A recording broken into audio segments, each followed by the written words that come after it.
আসসালামু আলাইকুম। ফেসবুকে রিলস ভিডিও অথবা লং ভিডিওর কিন্তু ওয়াচ টাইমের নিয়ম সম্পূর্ণই পাল্টে গিয়েছে। আপনারা যদি না জানেন অবশ্যই আপনারা এখনই জেনে নিন। তো প্রথমে তো ফেসবুক ওপেন করতে হবে। ওপেন করার পর এখানে আপনাকে অবশ্যই সি ড্যাশবোর্ডে আপনাকে ক্লিক করতে হবে। যেখানে সি ড্যাশবোর্ড রয়েছে এখানে একটা ক্লিক করতে হবে। তো আমি এখানে একটা ক্লিক করলাম। তো ক্লিক করার পর এখানে কিন্তু আপনাকে দেখতে হবে ইনসাইড লেখা রয়েছে। এখানে ইনসাইড, এখানে কন্টেন্ট। তো আপনাকে এই ইনসাইডের পাশে দেখবেন কন্টেন্ট। এই কন্টেন্টে আপনি ক্লিক করবেন। ক্লিক করার পর এখানে দেখতে পাচ্ছেন যে এখানে কিছু কন্টেন্ট শো করছে। এখানে সি অল, এখানে সি অলে আপনি একটা ক্লিক করে দিবেন। তো সি অলে ক্লিক করার পর এখানে আপনাকে সমস্ত কন্টেন্ট এখানে হাজির করবে।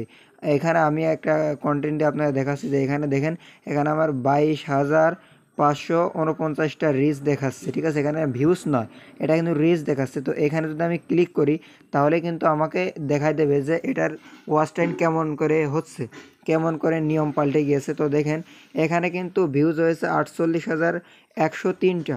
ঠিক আছে, আর এইখানে কিন্তু এঙ্গেজমেন্ট হয়েছে 196। মানে এখানে এঙ্গেজমেন্ট বলতে লাইকটা বোঝায়, কতটা লাইক পড়েছে আপনার ভিডিওতে।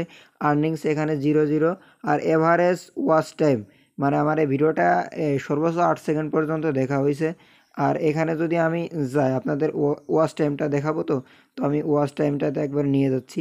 তো নিচে একবার একটি নিচে চলে আসবেন। ঠিক আছে, এখানে নিচে আসার পর এখানে কিন্তু এই যে দেখতে পাচ্ছেন যে ওয়াচ টাইম, এখানে কিন্তু এই যে ওয়াচ টাইম আমি আবারও দেখাচ্ছি যে এখানে কিন্তু ওয়াচ টাইম তারা কিন্তু দিয়ে দিয়েছে। ওয়াচ টাইম এখানে দেখেন যে এই যে ওয়াচ টাইমটা আগে ছিল কেমন ওয়াচ টাইম আর এখন কেমন ওয়াচ টাইম পাল্টে দিয়েছে।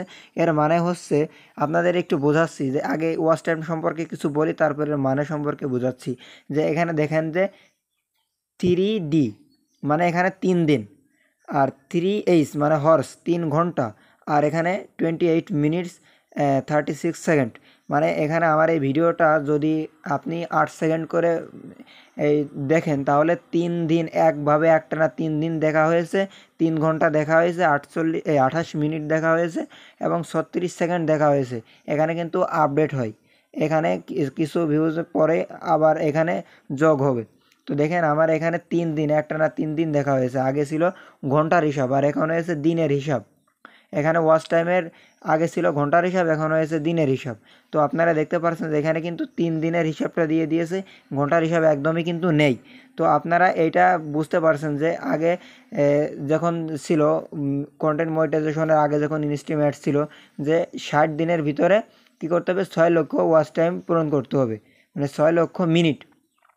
তারপরে কি হলো, তারপরে হয়ে গেল 60 দিনের ভিতরে মাত্র 60,000 মিনিট। এখন কিন্তু এমন একটা সিস্টেম করে দেবে যে 60 দিনের ভিতরে 60 দিন, 60 দিনের ভিতরে দেখা যাচ্ছে 10 দিন অথবা 30 দিন 20 দিন এমন একটা মানে ক্রাইটেরিয়া দেবে। আসলে বোঝা যায় না, আমরা আন্দাজে কি বলবো, আন্দাজে বলা যায় না, একটা অনুমান করে বলা যায় যে এমন করে একটা কিন্তু নির্দিষ্ট একটা ক্রাইটেরিয়া দিয়ে দেবে। আশা করতেছি আপনাদের বোঝাতে পারছি। যদি আপনারা বুঝে থাকেন অবশ্যই, যারা বোঝে নাই তাদের মাঝে ভিডিওটি শেয়ার করার অনুরোধ রইল। আর যদি সাবস্ক্রাইব না করে থাকেন এখনও, অবশ্যই সাবস্ক্রাইব করে পাশে থাকবেন। তো ভিডিওটি আজকে এই পর্যন্তই। কেমন হয়েছে অবশ্যই কমেন্ট করে জানাবেন। তো ইনশাআল্লাহ দেখা হবে অন্য কোনো ভিডিওতে। তো ততক্ষণ সুস্থ থাকেন, ভালো থাকেন, আল্লাহ হাফিজ।